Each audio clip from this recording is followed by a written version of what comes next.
para kabinet ini yang juga merupakan tokoh partai politik, ini semestinya ladang untuk mendulang prestasi lewat aneka peran yang bisa saja lewat baris pertahanan, back atau kiper, atau mungkin serangan misalnya kayak gelandang ataupun striker sekalipun kan gitu. Nah, ini yang menurut saya momentum kita begadang tengah-tengah malam ini mungkin juga bisa di kabinet juga bisa melihat itu, bahwa yang jadi bintang ini bukan cuman kayak dulu striker, jadi bintang ini bisa di posisi manapun kan gitu. Tinggal bagaimana berperan atau tidak kan gitu. Dan kalau untuk berperan tidak ada cerita lain, satu-satunya the one and only harus ada di dalam lapangan. Bukan di luar lapangan menjadi komentator kan gitu. Dengan dalil support moral ya, support penyeimbang. Saya pikir itu nggak pas kalau mau bersungguh-sungguh dalam politik. Pak Prabowo ini sebenarnya kesepian. Oh. Kesepian dari orang-orang, terutama anggota kabinet, yang bisa mensupport dia, yang bisa memberikan angin segar, ya, yang tidak merepotkan dia di dalam memimpin kabinet ini. Yeah. Makanya saya lihat yang sering dipanggil itu Bahlil. Yeah. Bahlil memang dirasakan bahwa termasuk yang bisa memberikan kesegaran bagi presiden, bagi Prabowo. Memang perlu membenahi disiplin koalisi aja, Pak. Disiplin koalisi dalam menjalankan programatik sama turunannya, yaitu ikut mempertanggungjawabkan komunikasi pemerintah juga. Bahwa ini bukan cuma tanggung jawab kementerian, tapi setiap menteri, setiap entitas, misalnya kan di kementerian itu kan ada ketum parpol, ada ketua organisasi. Nah, lini bawahannya itu entitas yang mendorong dia untuk jadi menteri ini juga harus ikut terlibat. Minimal untuk merasionalisasi program pemerintah gitu. Jadi harus berdiri memikul tanggung jawab komunikasi saya pikir.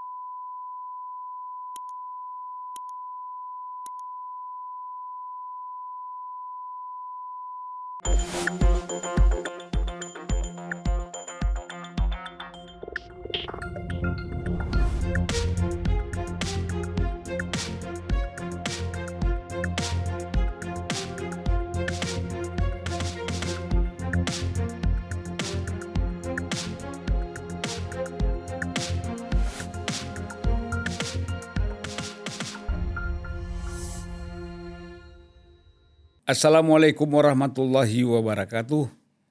Salam sejahtera buat kita semua. Salam juga untuk seluruh para penonton Unpacking Indonesia dimanapun berada. Salam juga buat Mas Ikram. Siap Bang, arahan Bang. Ya, kita sebenarnya dengan Ikram ini mau santai-santai aja. Sekarang kan pada musim sepak bola nih. Ya kan? Terlambat bangun, jam segini kita ngantuk ya. Karena tadi malam seru, Argentina melawan Mesir. Swiss. Besok malam lebih ngeri lagi. Maroko lawan Prancis. Waduh. Udah pasti kita orang Asia itu. Abang jagonya masih ada apa udah pulang Bang? Masih ada dua. Yaitu Argentina dan Spanyol. Ada di dua kubu, dua kutub ini ya. Dua kutub. Kalau antara dua itu yang mana aja juara terserah. Nah jadi ini kan kita mau lihat situasi negara ini. Situasi politik, situasi ekonomi, keuangan dan sosial ya. Coba kita melihat pola susunan pemain bola kan. Yang diturunkan oleh para pelatih. Kan strateginya ada 4-4 5-4-1 kan. Okay. Nah, ada 5-4-1. Bertahan ada, itu. Ada 3-4-3. Oke. Atau ada 4-2-4. Oke. Nah, nampaknya kalau kabinet kita ini kan sekarang itu kecenderungan 5-4-1. Atau 4-5-1. 451. 451 ya. Striker tunggal ya Bang. Ya, 4-nya wamen, 5-nya posisi menteri, Iya. 1 presiden. Ya, wapres sebenarnya ada di dalam lingkup presiden kan. Nah, kita memang tidak sebut lagi. Iya. Karena wapres Di tunggal itu ya. di tunggal, dia bukan eksekutor ya. Nah, jadi kalau kita lihat di sini, kan kita mengharapkan ada the dream team kan. Iya. Jadi jangan presiden itu mendapat tekanan-tekanan yang diarahkan kepada presiden sebagai striker, Iya. ya sebagai goal getter, gitu. Nah, jadi kalau kita lihat di sini, kalau ibarat mobil itu kan ada shock breaker. Iya. Anggota-anggota kabinet ini kan sebagai shock breaker. Iya. Jangan sampai dia lemah, bahkan mati jadi keras, sehingga kalau ada tekanan masuk lubang langsung muncuat ke mesin. Iya. Jadi kepada presiden, kepada bodi mobil langsung kena kepada presiden. Nah, oleh karena itu kita mengharapkan anggota kabinet ini harus mempunyai kontribusi yang jelas. Sehingga presiden itu bisa lebih berkonsentrasi dalam mengambil satu keputusan dalam situasi yang memang perlu ketenangan, kenyamanan dalam mengambil keputusan. Bukan berarti presiden sekarang misalnya dalam situasi ini tidak bisa mengambil keputusan, bisa, tapi kan masih ada gangguan-gangguan. Nah, mungkin kita melihat ya media sosial kita ini kan berperan besar nih di dalam menilai ataupun kita pun menilai tentang sejauh mana sebenarnya positif negatifnya posisi kabinet, bahkan posisi presiden ya, wakil presiden dan menteri-menterinya. Nah, ini kan bisa dilihat dari sudut itu. Kalau orang percaya betul dengan media sosial, termasuk ada AI juga kan. Betul. Saya baru tahu tuh AI bisa dicek. Ketika itu AI kita cek, made by AI, ya kan gitu. Kalau enggak kan dia made by YouTube atau apa tuh asli ya. Bagaimana Bung Ikram melihat ini? Iya Bang, ini cocok ini diskusinya karena ada Piala Dunia semalam kan. Memang punya korelasi yang sangat kuat strategi di bola dengan di kabinet juga Bang. Ya kan? Karena itu kayak format ini juga harus berubah. Mungkin bisa menyerang, bisa juga bertahan. Ya. Nah, ini kalau kita lihat di data analitik media monitoring yang kemarin sudah kita rilis dan ramai dibincangkan itu Bang. Jadi sintesa strategi Indonesia ini kita coba menganalisa keyword ya, kata kunci Prabowo Subianto. Dan ternyata memang kata kunci itu terpaannya 231 juta. 231 juta. Hampir seluruh penduduk Indonesia itu. Iya, pokoknya semua yang ada pembicaraan di medsos dan media online itu alat kita, data linker ini menarik dan coba selain crawling kemudian mengklasifikasi sehingga lahirlah data ya secara rumus statistiknya. Di sini dari 231 juta paparan konten terkait Prabowo, memang kontribusi kabinetnya mohon maaf ini kecil karena ketika Prabowo dibincangkan kita mau cari tahu ini mentionnya banyaknya kemana. Jadi nama-nama turunannya kita cari semua menteri dan ternyata kontribusinya para kabinet ini terhadap sentimen positif Prabowo Subianto itu di bawah 20% kontribusinya. Walaupun sebenarnya persepsi publik terhadap Prabowo ini cenderung positif Bang. Karena di data monitoring kita 41,5% sentimennya positif. Ya. Negatifnya hanya 13,8, namun yang besar masih netral Bang, 44,7% ya. Nah, dan dari 231 juta paparan itu yang berkaitan dengan nama-nama menteri itu khususnya yang 10 besar yang kita tracking ya. Kita bagi dua, tier 1 dan tier 2. Tier 1 itu paparannya di atas 1 juta, Bang. Itu ada 5 nama. Di situ ada Gibran, ada Prabowo, kemudian ada Bahlil ya, ada Bahlil, ada Nani Deyang, ada Teddy sama Purbaya. Kemudian di tier 2 yaitu di bawah 1 juta itu ada Kodari hingga AHY ya. Nah, jadi kalau kita lihat dari data itu artinya memang formasinya itu, Bang, lebih banyak penyerangnya cuma satu ini. Ya. Playmakernya yang ngirim umpan-umpan baik sehingga sentimen positif itu diolah sama presiden itu masih sangat kecil. Sehingga ini yang sebenarnya perlu kita diskusikan, karena contoh dari Abang tuh bagus tadi tuh.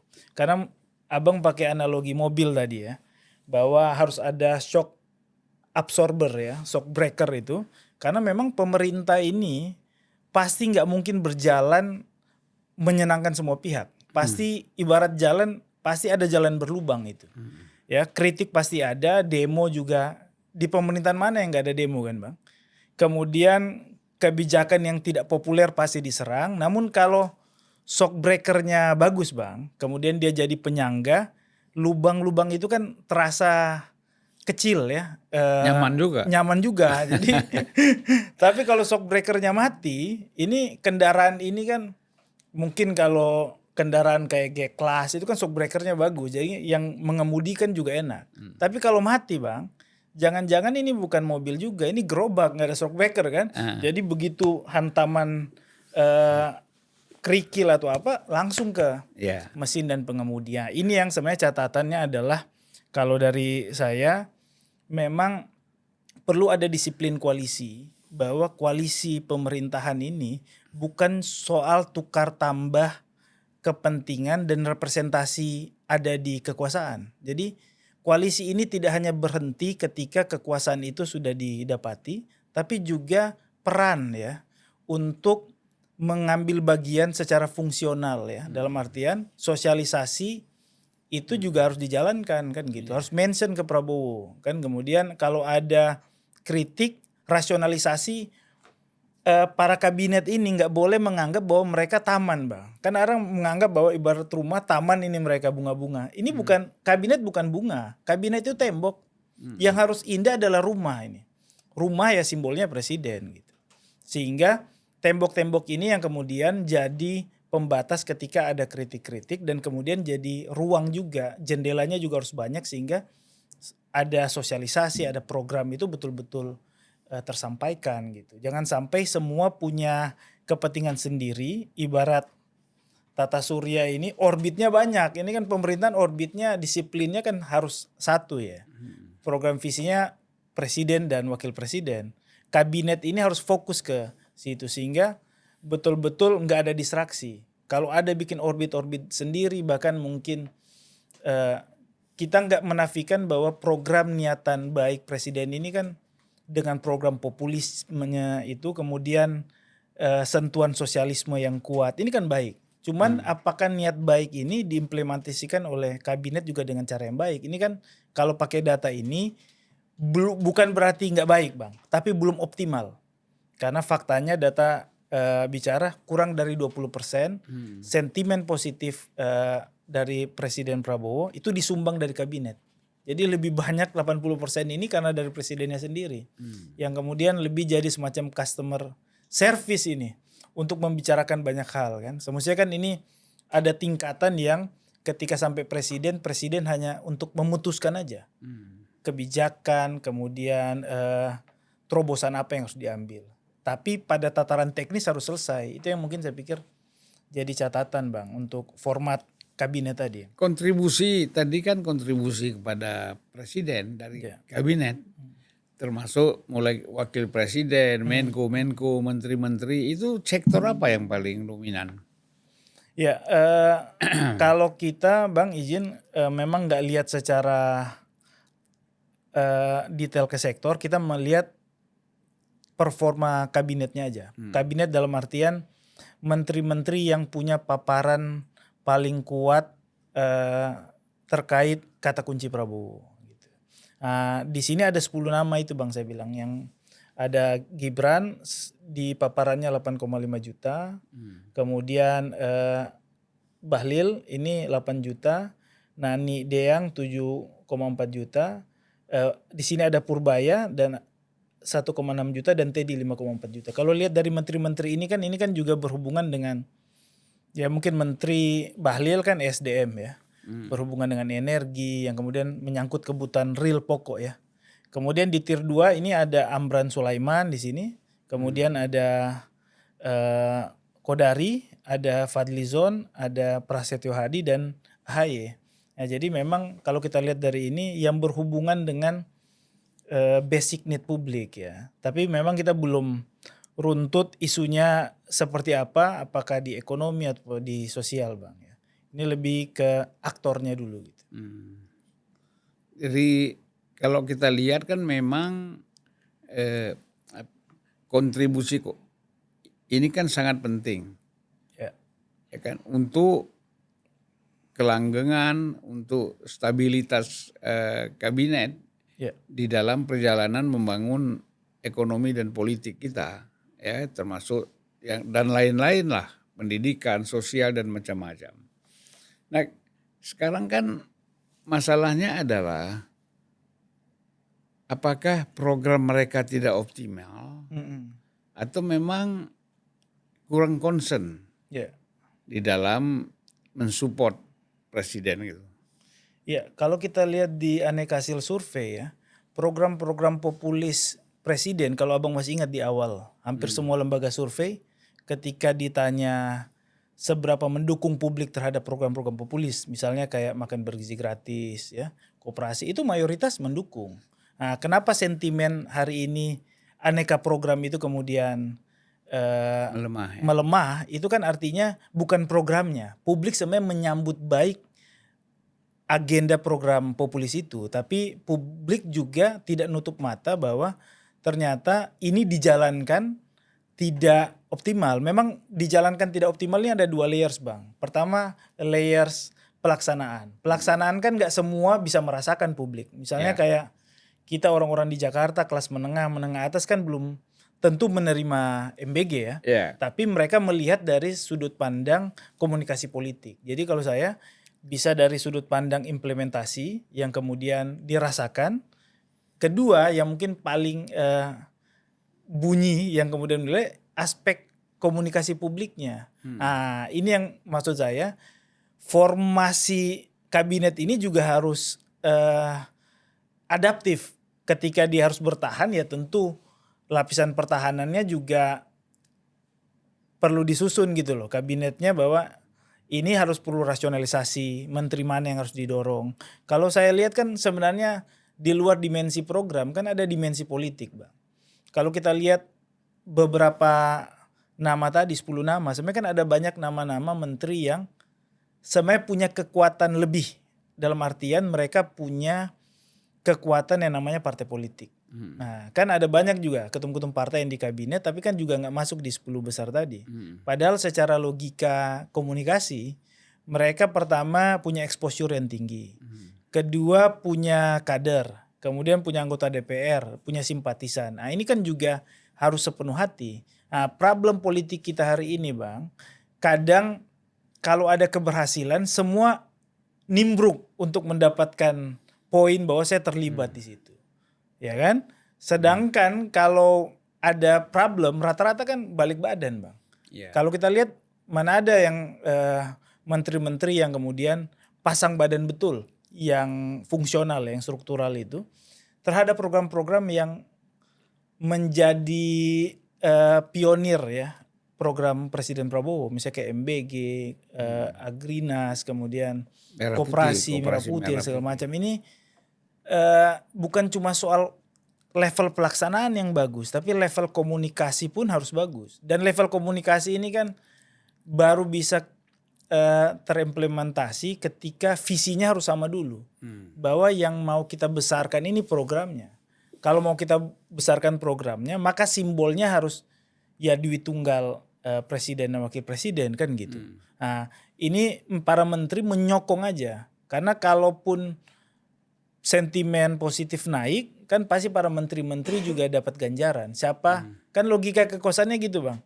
Kalau presiden dan wakil presidennya dapat sentimen positif tinggi, yang dapat limpahan di pemilu kan partai politik. Nah, di situ akan dilihat partai politik mana yang kemudian berkontribusi terhadap pemerintahan. Jadi dalam politik, khususnya politik elektoral di koalisi, ya terasosiasi dengan presiden itu punya keunggulan, kecuali publik melihat oh betul-betul punya otoritatif ketika partai itu bisa mengklaim misalnya bahwa ini kami di balik kesuksesan program ini. Itu kan gak dilihat hanya semacam ucapan, tapi dilihat juga dalam proses 2 tahun program ini berjalan, menteri-menteri ini seberapa banyak pasang badan kan gitu.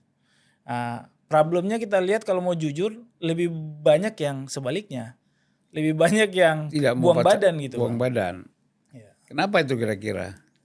Ya buang badan kan sebenarnya kalau saya ini kan kalkulasi politik elektoral yang terlalu picik mungkin atau terlalu dini kan gitu.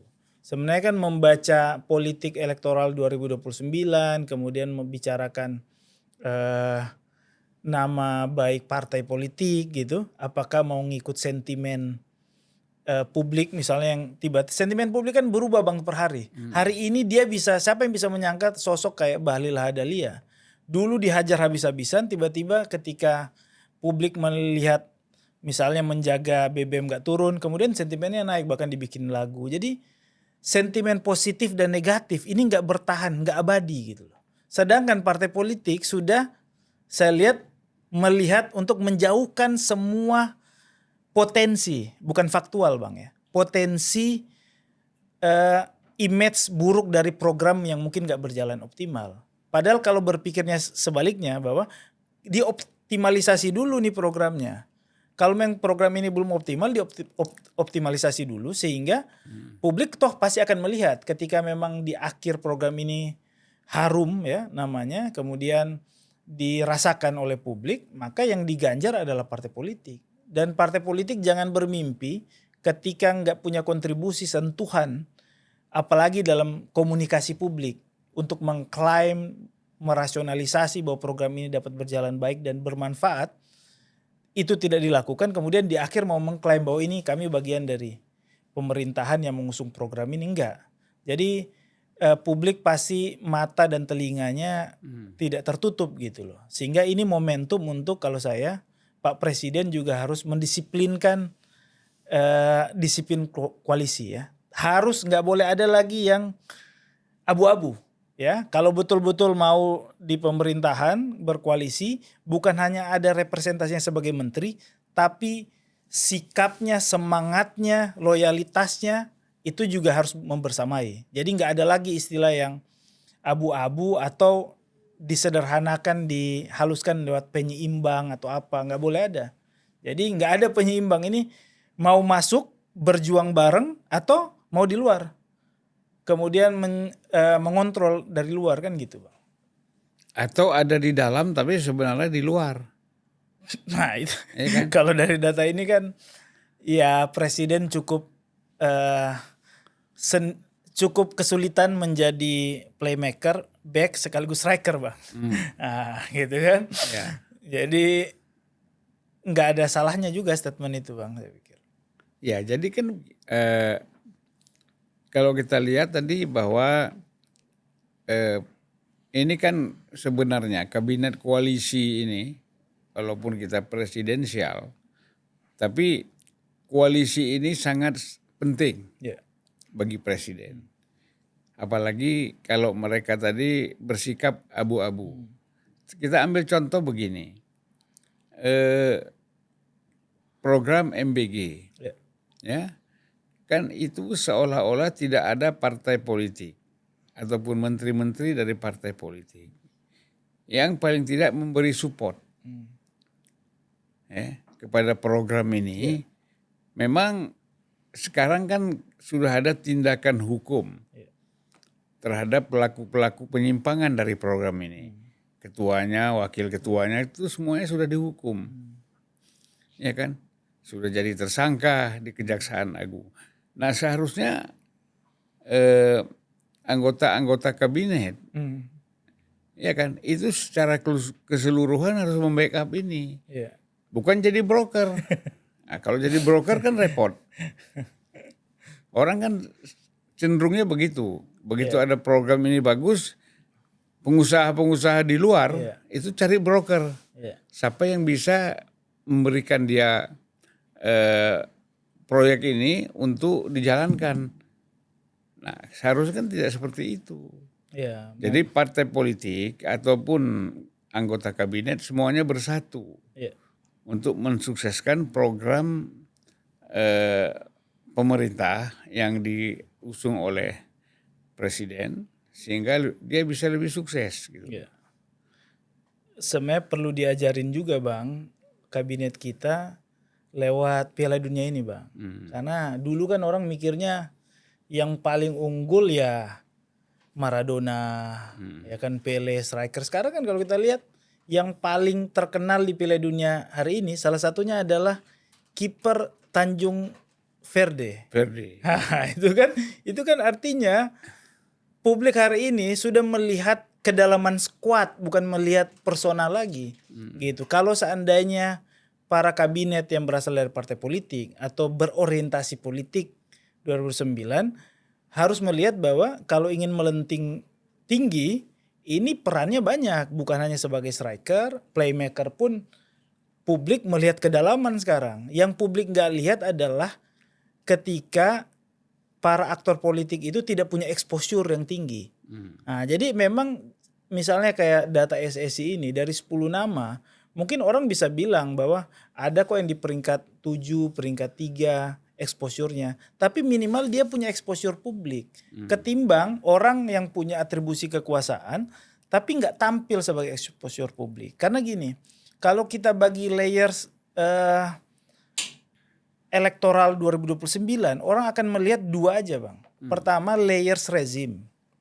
Jadi kalau rezim ini berhasil akan diganjar elektoralnya, itu partai-partai atau tokoh-tokoh yang berkontribusi di dalam atau layers oposisi kan gitu. Nah, sekarang para kabinet ini yang juga merupakan tokoh partai politik ini semestinya ladang untuk mendulang prestasi lewat aneka peran yang bisa saja lewat baris pertahanan, back atau kiper atau mungkin serangan misalnya kayak gelandang ataupun striker sekalipun kan gitu. Nah, ini yang menurut saya momentum kita begadang tengah-tengah malam ini mungkin juga bisa di kabinet juga bisa melihat itu bahwa yang jadi bintang ini bukan cuman kayak dulu striker, jadi bintang ini bisa di posisi manapun kan gitu. Tinggal bagaimana berperan atau tidak kan gitu. Dan kalau untuk berperan tidak ada cerita lain. Satu-satunya the one and only harus ada di dalam lapangan. Bukan di luar lapangan menjadi komentator kan gitu. Dengan dalil support moral ya, support penyeimbang. Saya pikir itu nggak pas kalau mau bersungguh-sungguh dalam politik kan gitu Bang. Ya jadi makanya kalau kita lihat secara batin ya. Ini Pak Prabowo ini sebenarnya kesepian. Kesepian dari orang-orang, terutama anggota kabinet yang bisa mensupport dia, yang bisa memberikan angin segar, ya, yang tidak merepotkan dia di dalam memimpin kabinet ini. Makanya saya lihat yang sering dipanggil itu Bahlil. Bahlil memang dirasakan bahwa termasuk yang bisa memberikan kesegaran bagi presiden, bagi Prabowo. Paling tidak bisa memberi jaminan ya, bahwa dulu kita ingat pertama-tama perang Iran dengan Israel dan Amerika, ribut harga minyak akan naik. Tapi isu itu kan bisa dibuktikan dengan Bahlil dengan menjaga stabilitas harga kan. terutama harga minyak subsidi misalnya. Karena mayoritas menggunakan Non subsidi. mayoritas menggunakan subsidi kan. Yang non subsidi kan kelas menengah ke atas. Nah, jadi kalau kita lihat di situ sektor-sektor lain gimana? Mungkin termasuk ya Purbaya ya. Lalu untuk sektor bisnis BUMN dan Antara. Ya kan? Tapi sektor-sektor lain nampaknya industri, kita nggak pernah dengar itu. Apa ini sektor industri kita, manufaktur kita? Ya, sektor perumahan juga kita tidak mendengar. Bagaimana bunyinya? Ya kan? Sektor apa lagi? Banyak sektor yang tidak bergerak sebenarnya. Ya, jadi ini bermain di sektor energi saja, energi dan mineral, minerba misalnya. Dan itu pun masih lingkupnya Bahlil itu. Ya. Nah, jadi kalau menurut saya bahwa program-program yang menyangkut masalah strategis untuk mendukung pertumbuhan ekonomi kita seperti industri, manufaktur dan lain-lain itu kurang bergerak. Tidak ada ide-ide segar. Sehingga ada harapan ke depan ya. Nah, itu yang mungkin kalau saya melihatnya seperti itu. Kalau lihat di data memang yang terasosiasi kan dan bahkan mendapatkan sentimen positif tertinggi yang berkaitan dengan Prabowo itu Bahlil, Bang, betul. Karena Bahlil sentimen positifnya 40,1%. Memang masih ada netral dan negatif, tapi dengan torehan itu ini kan sebenarnya mengukuhkan bahwa Bahlil punya kontribusi terhadap membangun citra presiden. Karena catatannya adalah suka atau nggak suka Bahlil mengaitkan apapun apa yang dia buat ya, programatik itu dengan presiden. Karena itu kan orang banyak luput bahwa komunikasi itu harus sering bicara, bukan soal itu. Tapi bagaimana bicaranya itu terlepas orang suka atau tidak suka, tapi dia hadir secara politik untuk mengaitkan setiap program strategis ya dengan Prabowo juga. Sehingga kalau lihat dari data monitoring itu, maka sentimen Bahlil juga tinggi. Karena memang kan walaupun orang punya ide segunung, tapi kalau dia diam kan Bang, ini kan yang kalau di kafe kan yang bayar bill adalah orang lain kan gitu. Nah, mungkin di sini yang banyak bayar bill Bahlil itu. Sehingga dia dapat sentimen yang cukup positif 40,1% dengan terpaan lebih dari 8 juta jangkauan itu, Bang. Kalau wakil presiden bagaimana kontribusinya? Kalau secara terpaan Mas Gibran ini terpaannya nomor 1. Dia 8,6 juta jangkauan konten terkait kata kunci Prabowo. Jadi Mas Gibran itu tertinggi. Namun secara sentimen dia kedua dari Pak Bahlil. Pak Bahlil 40,1, Mas Gibran 30 sekian. Kemudian nomor 3-nya Teddy. Tapi sentimen negatif Mas Gibran juga di atas 20% ya. Tapi sebenarnya kan kalau saya bukan melihat dalam konteks hari ini yang kehadiran ya para kabinet itu rendah, saya nggak lihat dari sentimen, tapi saya lihat dari terpaan. Karena setidaknya sebagai seorang politisi, Bang, tokoh politik makin tinggi exposure, maka akan ada dua kemungkinan. Kemungkinan pertama adalah dia kemudian diapresiasi atau dia dikritik. Ya, tapi itu lebih bagus ketimbang orang yang nggak punya exposure, punya jabatan tapi dibicarakan misalnya di bawah 10.000 kan gitu. Lebih baik adalah orang yang exposure-nya tinggi, terlepas sentimennya bisa berbeda. Mungkin hari ini lebih tinggi netral ke Mas Gibran, tapi mungkin besok kan kehadiran terpaannya itu kan membuat bahwa ada kesadaran bahwa politik itu nggak sesederhana orang bicara aja, tapi soal konsistensi itu, konsistensi untuk hadir di ruang publik, gitu. Kalau memang program-program hari ini yang dianggap dipasang badan oleh Bahlil atau Gibran ini belum optimal, tapi kan orang melihat bahwa ini orang-orang yang dibalik program-program strategis yang memperjuangkan itu. Sehingga ketika sentimennya kemudian hari ini koperasi BGN kemudian dapat sentimen yang positif meningkat, maka publik akan melihat siapa yang membicarakan. Bukan siapa yang punya ide lebih cemerlang, Bang. Karena ide cemerlang kalau dia ada di bawah laci meja itu juga nilainya 0 itu. Tapi kalau itu dia dikeluarkan, dibicarakan, bahkan diperdebatkan di ruang publik, maka pro kontra pasti ada. Namun ketika orang menilai itu positif, apresiasinya pasti juga akan tinggi di situ. Jadi kalau saya exposure itu lebih penting hari ini. Jadi memvaluasi percakapan itu lebih penting ketimbang mendahulukan ini kita mau harapkan citra apa dulu nih. Oh ini kalau citranya nggak baik kita nggak usah masuk gitu. Kita masuk yang citra positif aja. Publik lebih melihat kehadiran dulu, exposure dulu. Oh bahwa ini hadir terus di perbincangan terkait pasang badan, terkait rezim hari ini.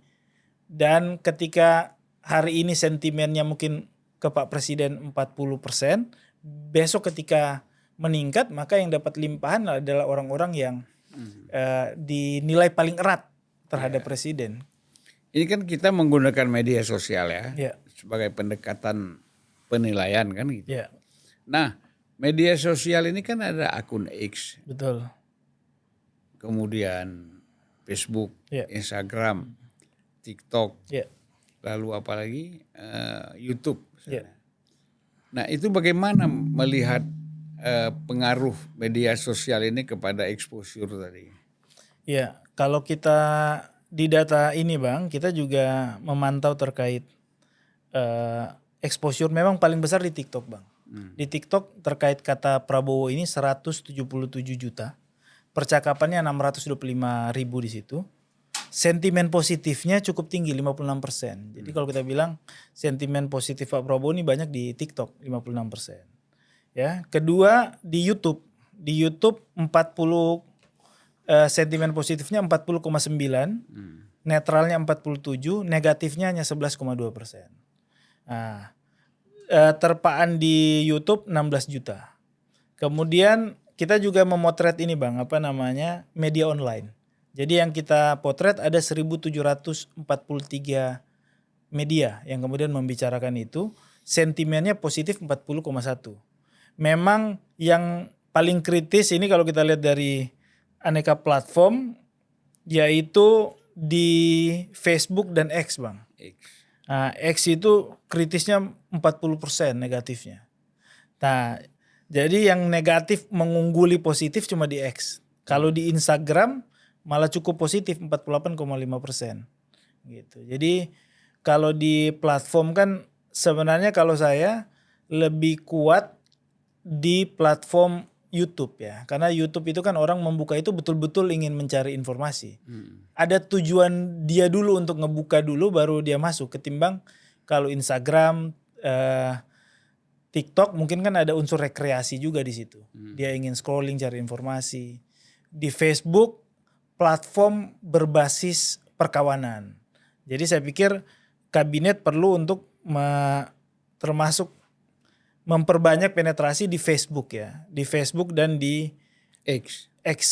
Nah, kalau di X kan memang betul-betul orang, tapi pengguna X juga kecil sih Bang. Karena kalau kita lihat dari data monitoring terkait diskusi kata kunci Prabowo, paling tinggi di YouTube. 1.505 konten. Kedua di TikTok 907. Ketiga di Instagram 825. Facebook 726 dan paling kecil X 613. Cuma memang X paling berisik Bang. Paling berisik. Tapi kalau paling banyak exposure itu TikTok. Dan paling banyak kontennya di YouTube ya. Jadi kalau saya memang kalau mau mengakses lebih kelompok yang well educated ya memang YouTube ya.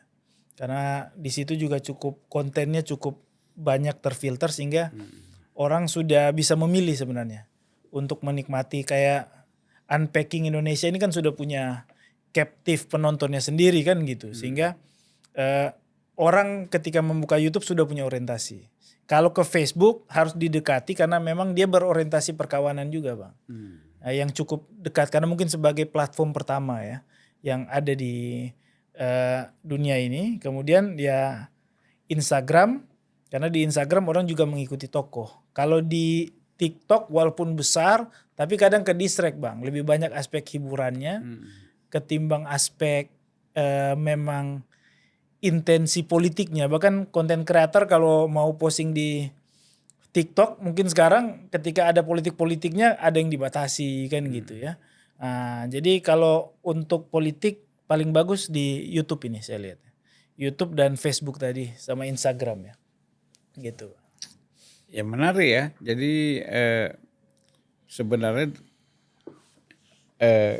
situasi sekarang ini mau tidak mau siapapun harus memantau lewat media sosial. Yeah. Kita kan nggak tahu, mungkin presiden punya ya tim khusus untuk memantau perkembangan dari media sosial ini. Yeah. Ya, karena segala macam kritik, saran, sampai kritik yang keras, sampai kritik yang ringan, saran yang bagus atau saran yang tidak bagus. Itu semuanya kan ada di media sosial sekarang. Kalau dulu kita kan harus tatap muka. Sekarang lewat media sosial ya tentu dilakukan selektivitas. Betul. Jangan sampai yang berita hoax juga kita jadikan sebagai.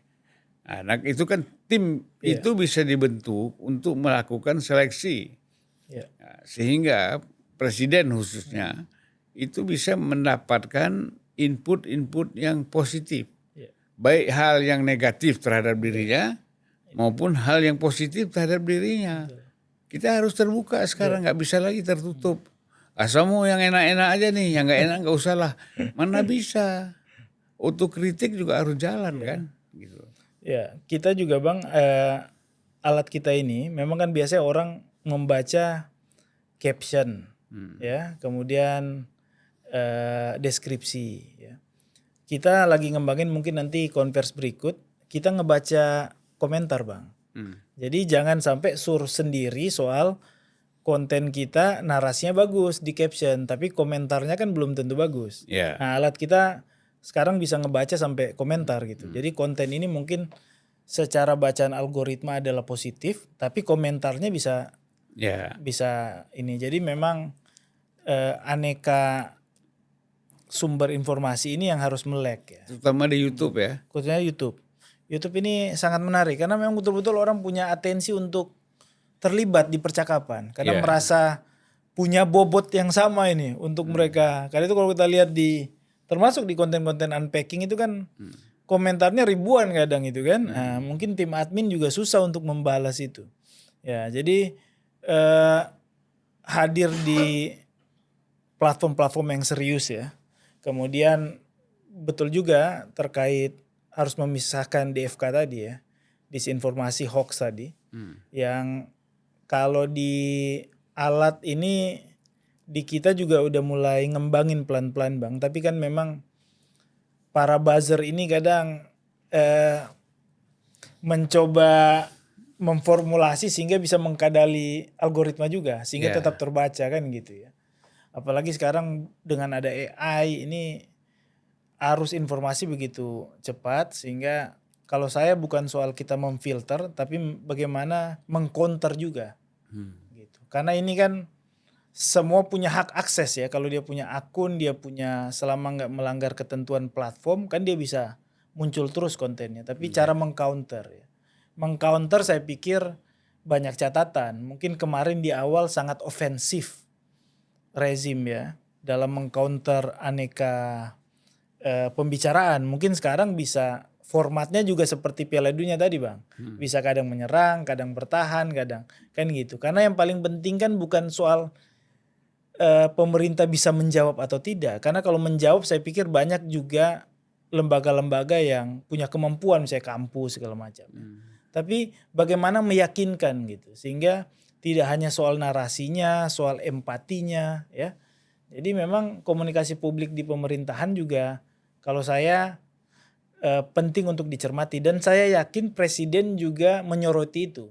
Karena mungkin bidang di kementerian yang paling banyak diotak-atik kan di bidang komunikasi, Bang. Komdigi, Termasuk Komdigi di situ, Bakom sampai ganti nama kan gitu. Kemudian yang berhubungan dengan, saya pikir presiden juga punya concern di sana untuk mengamati ini. Tinggal yang paling penting striker-strikernya, Bang. Nah, striker-strikernya kan sudah ada nih homeless media ini kan, new media yang jadi kerjasama. Tapi mungkin ada striker-striker lain yang bukan medianya, tapi mungkin top influencernya, opinion leadernya, dan itu bisa siapa aja.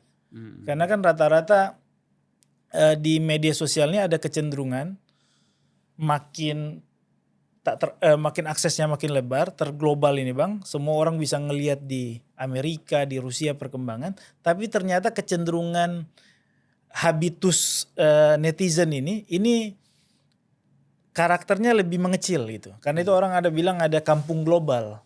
Internet ini mengglobalkan sebenarnya wawasan, tapi kecenderungan orang itu sebenarnya lebih memilih untuk menyari kesamaan daripada perbedaan. Karena itu kan ada disonansi kognitif ya. Nah, di sini yang sebenarnya peran-peran untuk nggak boleh lihat di platform besar, platform-platform kecil juga perlu dibina kan gitu. Saya nggak tahu, mungkin Unpacking juga ada binaan-binaan kan. Saya lihat banyak juga nih, kayak Deddy Corbuzier ada YouTube, mungkin Unpacking juga mungkin bisa memberdayakan yang new media yang mungkin punya segmen penonton yang kecil, Bang. Karena kayak saya jalan di Taman Suropati, Bang. Itu banyak komunitas, bahkan ada komunitas yang lucu itu, komunitas pakai piyama pas malam minggu. Itu kan komunitas yang mungkin di nalar kita nggak mungkin, tapi ada gitu loh. Ada komunitas yang sukanya film One Piece atau film genre tertentu. Nah, ini yang mungkin saya pikir perlu juga dibina, karena mereka mungkin diikat oleh hobi yang sama, tapi mereka juga punya aspirasi politik. Nah, ini kita tunggu mungkin Unpacking punya binaan-binaan ini kan, Bang. YouTuber pemula yang mungkin bisa disupport gitu. Iya, insya Allah ya. Dan sebenarnya kan semuanya kan sinergi kan. Ada sinergi, ada link, ada komunikasi. Cuman kan memang ada satu hambatan. Kadang-kadang untuk mengikat itu secara formalistik itu memang agak sulit ya.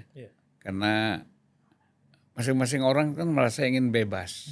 Nah, kecuali kontribusinya jelas kan gitu. Ya kita udah hampir 1 jam nih kita ngobrol, nggak terasa ya. Siapa? Apa saran Anda kepada Presiden ini? Kalau saran saya memang perlu membenahi disiplin koalisi aja, Pak. Disiplin koalisi dalam menjalankan programatik sama turunannya, yaitu ikut mempertanggungjawabkan komunikasi pemerintah juga. Bahwa ini bukan cuma tanggung jawab kementerian, tapi setiap menteri, setiap entitas, misalnya kan di kementerian itu kan ada ketum parpol, ada ketua organisasi. Nah, lini bawahannya itu entitas yang mendorong dia untuk jadi menteri ini juga harus ikut terlibat, minimal untuk merasionalisasi program pemerintah gitu. Jadi harus berdiri memikul tanggung jawab komunikasi, saya pikir. Dan perlu juga mendisiplinkan bahwa harus tuntas dulu sejak dari pikiran, Bang. Baru sejak dari visi, baru program. Gitu. Nah, ini memang mungkin ada ruang dalam beberapa bulan ini Presiden mengevaluasi, saya pikir. Bagaimana kinerja menteri dan disiplin koalisi para menteri ya. Ya saya lihat kan begini, organisasi sosial atau bentuknya yayasan atau apa, itu kan yang banyak sekarang aktif kan yang bersentuhan langsung dengan presiden atau dengan partai yang dipimpin oleh presiden, Gerindra misalnya. Kalau yang lain kan kita nggak lihat, seperti hidup segan mati tak mau kan itu. Ya, di DPR itu karena keterpaksaan aja harus mengambil keputusan. Makanya dia bersuara. Tapi di luar DPR kan nggak ada. Iya. Ya kan? Masing-masing berpikir bagaimana 2029 Iya. anggota yang ada sekarang terpilih lagi kan. Nah, itu nggak salah. Itu nggak salah. Tapi kalau hanya sekedar seperti itu keberadaan anggota parlemen kita tanpa memikirkan bagaimana situasi, bagaimana mensupport program-program pemerintah ya kan. Iya. Supaya ini bisa efektif sampai kepada masyarakat Iya. dan apa problem masyarakat yang terjadi dan kemudian dia bisa menghandle itu semua kan bagus. Gitu ya. Cocok, Bang. Jadi saya memberi kesimpulan. Namanya kita ngobrol ya. Iya. Gak usah terlalu serius lah. Ngobrol tuh begini, enak gitu. Jangan mulai sepak bola, mulai mobil, ya kan. Nah, mudah-mudahan masing-masing negara yang kita dukung itu menang. Iya, Abang harus satu dong, jangan dua, Bang. Ya. Nggak bisa. Nanti pasti satu akhirnya kan. Sekarang 2 dulu. Kan lolos masih 8. 8 itu mesti ada yang lolos 2. Kan gitu, final kan. Iya, iya. Nah, kalau nanti kan pilih salah satu. Kalau satu nggak masuk, bisa jadi dua-dua nggak masuk. Tetap juga kita punya pilihan.